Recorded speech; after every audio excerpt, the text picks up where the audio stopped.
All right, and we're back. This is BarstoolBuddhas. I'm Jai. Rip. Well, yeah. So what we got today, Rip? 4th of July celebration. It's the 4th of July. Of course, it's next weekend, but because we are who we are, we have to do this a week in advance. We make lots of mistakes. Some of them we keep. I'm not talking about any of my children now, but Yeah, true. Independence Day. yeah, I love all my children more than they love me sometimes, I think. But they have reasons. So anyway, not to get off track for 4th of July, it is a very special day. We commemorate the birth of our country on this day and the declaration to separate from good old King George and merry old England. And if they had a tyranny going on there 200 years ago, they sure got one going on now, don't they? Oh, yeah, definitely. Every time I watch the news, I'm so happy to live here, even though our freedoms seem to be under attack and the freedom of speech, it's nothing like it is in England. You don't want to be under King Boris? No, I saw a video the other day where somebody made the question, and I don't know if I got the answer straight, but I think it is that in some cases you can actually be jailed for saying the wrong thing. In England. Yeah. You can go to jail. Yeah. You can go to jail. I think they still have debtors' prison over there too. So I don't know. Don't want to live there. I've been there. I liked it before it blew up.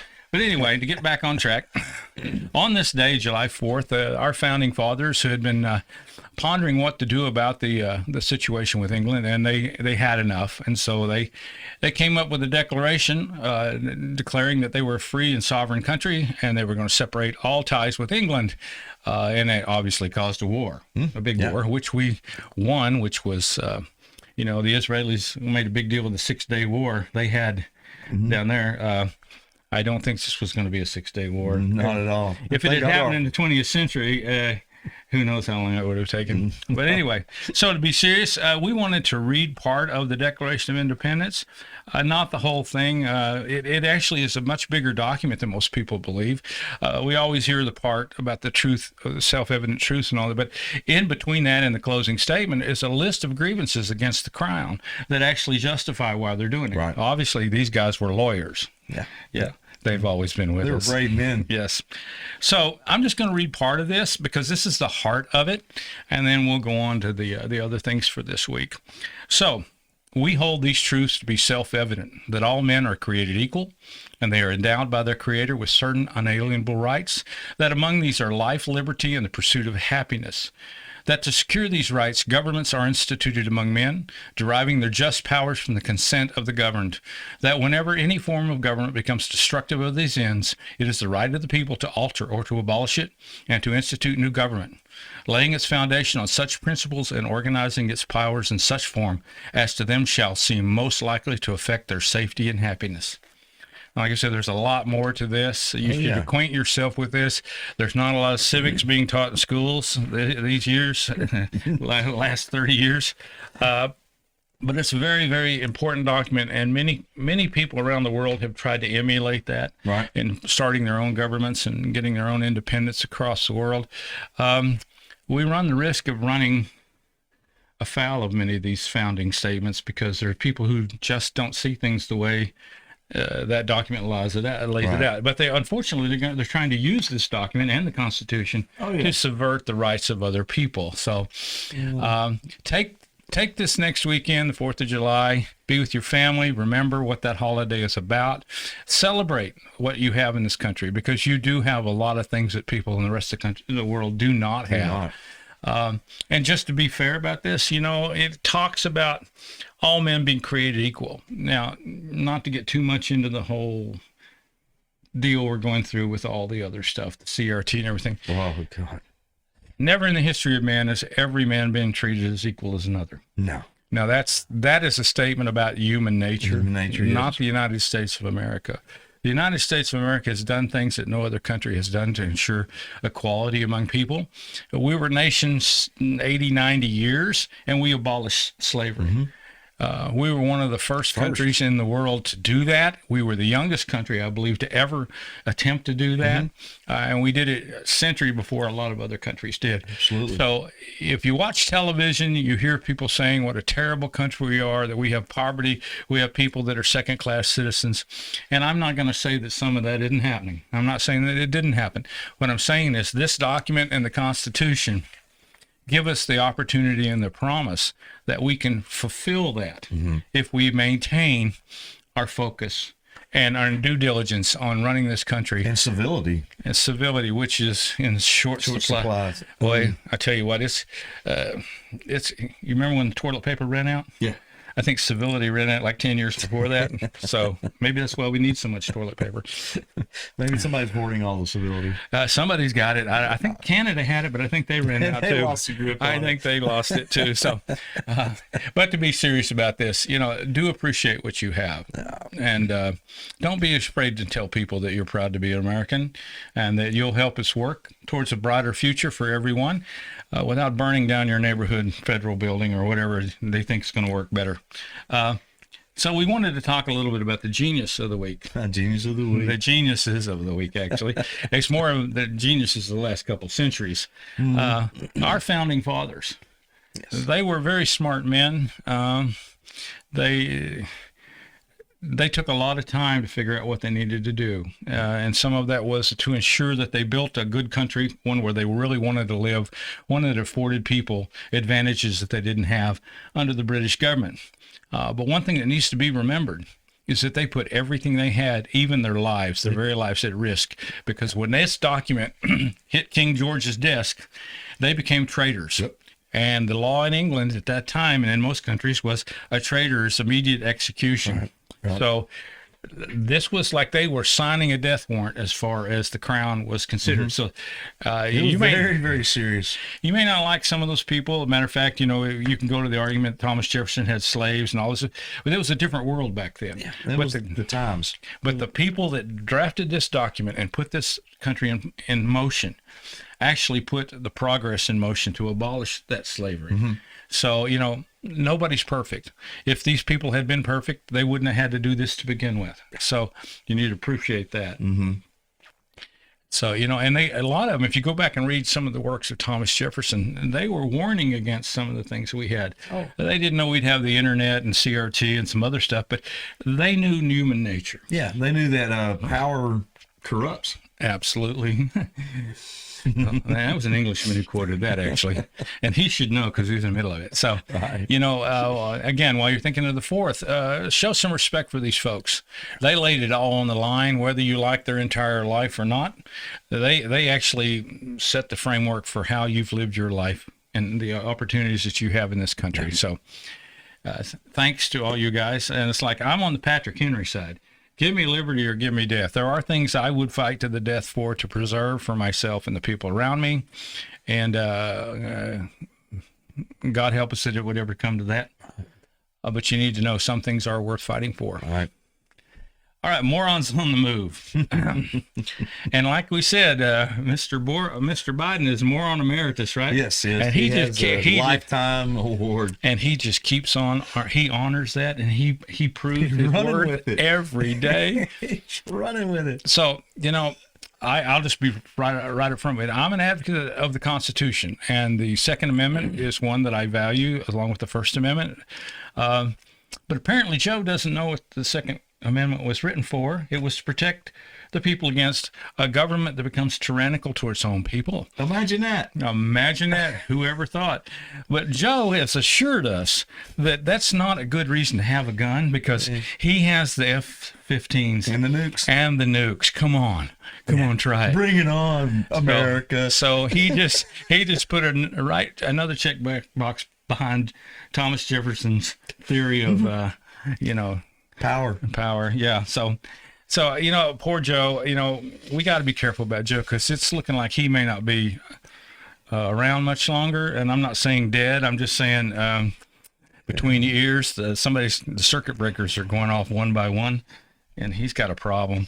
And I really call this elder abuse. If that was my grandfather, I would be completely pissed off by trotting him out and making him the figure of fun for the world leaders.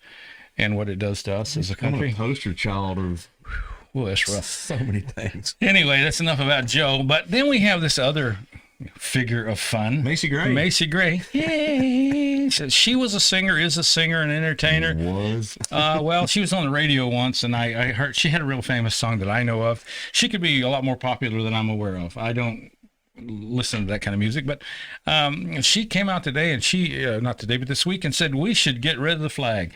That it's what was she, a figure of decisiveness or something because of all that's happened in the country, and Not enough stars. not enough stars. She wants a star for Washington D.C. Puerto Rico. and for Puerto Rico. Now, neither one are states, and Puerto Rico hasn't met the qualification to be a state. Probably could. My theory is we should give it back to Spain. They wouldn't take it. They wouldn't take it. Look what they did to John McAfee. Oh, there's another can of worms. Oh yeah. Well, anyway, the point is this: is that Washington D.C. was put together to be the federal government's headquarters. It's not supposed to be a state. It's not supposed to. It's not supposed to have those. Because the founding fathers feared it would gain too much power. Exactly. But Macy's one of her little points was that we're just afraid that if Puerto Rico and Washington, D.C. get representation, that it'll be Hispanics and blacks voting, and it scares the white people. She wants to take the white out of the flag, make it off-white. She wants to make it off-white. She wants the stars all to be colored and this, that, and the other. And, they've already done that. It's called the rainbow flag. They've got one of those, that's over at the embassy. You can see it if you go to Washington. So anyway... I'm tired of has-been and half-wits telling the rest of us how to live. Exactly. It's supposed to be a democracy. She has her right to her opinion, and I will defend that right. I will. Absolutely. Say it all day, Macy. No, we're going to make fun of it or disagree with you all we want to. Exactly. So the opinion, one of God's little gifts that we should really cling to, because not every country has an opinion. England, we mentioned England. You can't really have certain opinions in there. In Russia or China, you can't have It's getting that way now here. You get canceled if you have an opinion. You lose your sponsorship if you have an opinion. Corporate culture cancellation. Yeah, it's all the stuff getting canceled. But have you ever had a subscription to software on a computer? It's an evergreen thing. You can't make it stop. Nobody will cancel you. Right. It's weird. Right. Anyway, so my favorite moron of the week, I just saw this morning. I was watching Michael Knowles. He's on the Daily Wire show. Right. And there's a teacher, and she goes by the name of Ms. Magoo. I swear to God, I didn't make this up. And she's on a TikTok rant, screaming that the governor of the state she lives in has taken her children away in her classroom, that she can no longer teach critical race theory, gender, this, that, the other, the whole agenda from the left. And she's screaming at the other teachers they've got to be activists to take their children and their classroom back. Well, it's not their children. And if they are their children, you've let it happen. This was coming a long time ago when they put all the sex education in school, and you let the teachers tell your children about your religion, which ones to have and not. You gave these people power. They got a union, and now they got a lock on public education. And thank God, Governor Abbott and DeSantis and some of the others are saying, wait, this is not the place for this to be done. Right. Parents, you need to step up. There's a void. And as they say, nature abhors a void. Something will fill it, just like we talked about when Nietzsche said God was dead. His big fear was something would fill it. What would fill it? You're leaving a big hole there. Somebody's going to take that space. It's like a parking space in Brooklyn. It's never really it's never going to be empty. It's never going to be empty. Something's going in there. So, but it was really troubling because she was almost crying. She was just... like some of the people that were screaming when Trump got elected, how they went hysterical, Trump deranged syndrome. It's the same thing, the same look. Losing their mind. She was absolutely losing her mind. And what's scary about this, if you look in their eyes, they're not acting. This is not a show. They believe this. This is their religion. We've mentioned several shows. These people vote. They go to school boards. They affect change because they are involved. You can't sit around and complain this is happening if you don't get involved, because it is a democracy now and you can vote now. But if some of these programs and some of these people take over, that's going to be diminished, and some avenues of redress or ways to vote on things may no longer exist. And if there's anything more precious to you than your children, you probably need to think about that. Yeah. But you know what? You need to think about it a lot and get involved with schools. because these people are in there. And like I said, this is not the first time I've heard somebody say, my children in my class. You're hired to do a job. You're hired to teach the authorized curriculum by the school board. So there's where you need to go, folks. Get to your school board. There's a major battle going on in Virginia, in Loudoun County, Virginia, right now, where the parents, we all need to go there. Where the parents finally figured out what they're trying to push on their children, and they're not having it. But these folks like Miss Magoo here, you need to go on the net, just put it in there. Go to the Michael Knowles show and take a look at this. It's scary when you look in these people's eyes when they're screaming this rhetoric at you, because they're deadly serious, folks. This is just not this is not the next fad. This is a revolution, and they're trying to foment it. And if you let them do it, they will get what they want. Yeah. So. You mentioned DeSantis. Is he the one in recent legislation is requiring them to go back to teaching civics, which they had completely gotten away from? I'm not sure, but it's a damn good idea. There's a couple of governors that have said, we've got to teach civics to the people again. Well, we got to teach a lot of things in school. And, we've lost a couple of generations in the gap. I'm not a real big, I'm not in the mainstream when it comes to this. I think children should play sports and do all that stuff. Be a kid. But for years, the school systems in this country spent way too much money on sports, on cheerleading and all that stuff, and all that. Intramural sports is a great thing, but it's taking too much time and too much resources. We weren't learning physics. We weren't learning literature. There's a big gap in our education compared with many of the other countries that we now compete against. And I'm not saying to take that away from the children. I'm just saying it shouldn't be the emphasis to the degree that it is. Refocus some stuff. We're in competition now. This isn't the way the world was after World War II. No. We no longer have the high hand. We no longer have the easy road. We're competing against major economies in the rest of the world. And those folks, I mean, if you take India, they send people over here to get their master's and their PhD. They take it home and they got their own Silicon Valley. They're making their own cars. In 10 years, 20 years, India will possibly be the largest economic power in the world. And they based it on an education system modeled after the British and ours. But in India, the most precious thing you can give your children is an education. They value school. Many kids can't get to school in India, and the ones that do, they know that they're blessed, and they value it. And it's showing in what's happening in the country. I've been going over for 30 years, and the difference in India between when I started and now is unbelievable. And it's because the education system is kicked off, and they value it. It's the same thing that built this country after World War II. Right. And we've kind of let go of it. And if we're going to let Miss Magoo run this country, I'm moving to India. That's just the way that is. Prepaid tickets. So, yeah, and it went back. There was something about Miss Magoo, what she said, which resonated with our talk on critical race theory. One of the points: it's never going to be satisfied. No, it becomes an activist black hole. Right. Each and everything that they look at, they want to. Everything has to be racist in their view. It's racist. It must be looked at. It must be peeled back. It must be seen in the light of their philosophy. There is no room for anybody else. So, which is racist. Which is racist in and of itself. But if you're rewriting the dictionary, you can call it what you want. True. So Webster. The movie of the week, we're going to shift back to the 4th. The rest of that stuff is about the 4th. It's about preserving your freedoms and watching out for them. It's an everyday event. It's not a one day a year fish fry with the family. Well, I think our founding fathers had one idea in mind, is that we should be in control of our own destiny. Exactly. And now we've allowed the powers that be, our government, state, local, and federal, to be in charge of our lives. And we're not in control of our own destiny if we subjugate and be given up to them. So this is what this is about independence. The Constitution, isn't it? We the people? Yes. We the people. Not we the government. We are the government. The people are the government, and we've handed it off. It's this weird, schizophrenic view of the world we have now. That the government's going to come and take care of us. They print the money. I'm here to help. Scariest word you'll ever hear. Never. So anyway, talk about the movie of the week. Oh, The Patriot. The Patriot. That's a very classic movie. It's a long movie.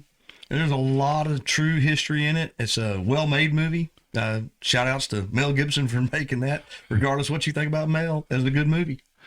Yeah, and the thing in it was we were talking about the founding fathers. It becomes very clear. I mean, this is a movie. It's a screenplay, but it's based upon real events. Yeah. And I don't know how much the characters in there, they're loosely based on real characters, but it shows what the stakes were for these folks. They were losing their children, they were losing their brothers, they were losing cousins, uncles, everybody in the war, like any war. But it was a do or die situation. It really was, and it comes through very clearly. There's people have conflicts, and not everybody, even in the movie, not everybody was completely on side. Yeah. There was some confusion and some hesitancy and some quarters, but they struggled through and they got to the goal. So no matter what you think about Mel Gibson, he's done a little interesting things in his personal life, but you know what? He's an actor. And I think this is a good time to make this point. Actors are actors doing a job. Doesn't mean you have to listen to them when they go home. Right. Yeah, if Mel Gibson wants to rant about this or that or any of them, that's their opinion. Okay. Yeah. I don't want you calling me, giving me an opinion about how I do my job. You Opinions don't matter. know. They matter. They matter, but they shouldn't be law. So watch that movie. If you and your family are sitting around eating some hot dogs and stuff, and the sun's going down, and you want to go in and get out of the way of the mosquitoes, they don't celebrate the 4th. I was impressed when my daughters watched that movie when they were young. They got it, and we talked about it after they watched it. They really got the whole sense of the movie. I was always proud of that. So one of the biggest dangers we face today is the fact that each time I turn on the TV, I see a group of people, not everybody, but it seems to be pervasive, that everybody with all this communication and all social media becomes the center of their own universe. It's like electronic narcissism. Narcissus, we've gone through Narcissus is our favorite picking point lately. He was this little entity who looked into a pond, saw his reflection, and he was just so enamored he couldn't go any farther, never went any farther. He was completely convinced that he was the beginning, the end, and the center of the universe. Yep. That's why they call it narcissism. Yep. So I wrote a little song, which I don't know that I can sing. We'll probably finish it and sing it on another one, but I want you just to listen to the beginnings of it. If you got some contributions to make to it, let me know. So here we go. 1, 2, 3. If the sea was shallow as me, I'd cause a tsunami whenever I pee. If Einstein was as smart as me, there'd be no need for relativity. I want the whole wide world to know that wherever I choose to go, Instagram will show that I'm the center of the universe. Learn to admire and love me, and you will surely see that it's all about me. It's all about me. It's not about you or you or you. It's all about me. Well done. So, that sounds a little harsh for some people, but you know what? Get out of your own head. There's people standing next to you. I don't want to lay a burden on people, but there's people all over this world and all this country with not enough to eat, not a great place to sleep, not a great education. If you have those things, stop telling people how great you are. Stop using your $2,000 computer and your YouTube channel to batter other people. Now, we bang on some people here, but we're trying to do the right thing. We're trying to wake people up a little bit. But you know what? Get out of the me thing. Just grateful. To be grateful. Practice some gratitude. That's a lot of what the 4th is about. So, like I said, we do make fun of some people here, but we try to do it in a good way. We try to make a point with it. But you've got to get out of your own head to get something done. This country could go down in flames with everybody sitting in front of their TikTok. Yeah. Looking did I look good on that video? Mm-hmm. How many views did I get? How special am I? How many people would have been taking selfies if they had the technology while they were on the Titanic and it was sinking? Oh, there's a thought for you. Look, there's the iceberg thump. But get away from yourself for a minute or two. Put yourself on the shelf, and it's not really about you. It's not. It's not about you. It's about us. It's all about me. It's all about me. It's about us. It's about everybody trying to work together. Yeah, on a planet of 7.5 billion, and that's a big number. We went through this before the math. Yeah, it's 7,500 million. That makes it seem bigger, right? That's we could break it down into thousands. That really for you. But I think we made the point this week that celebrate the freedoms you have. Beware, there is danger out there, and it will take your involvement to help preserve what we have in this country. So let's make sure this isn't the last 4th of July. Yeah. Many more to come. I would like to think that my great-grandchildren will still be having the 4th of July after I'm really gone from here. And if they don't get that shit right, I'm coming back. I'm coming back. So you got anything else? We're good. Okay, we're out. We'll see you next week. Have a great 4th. Heart out. Thank you.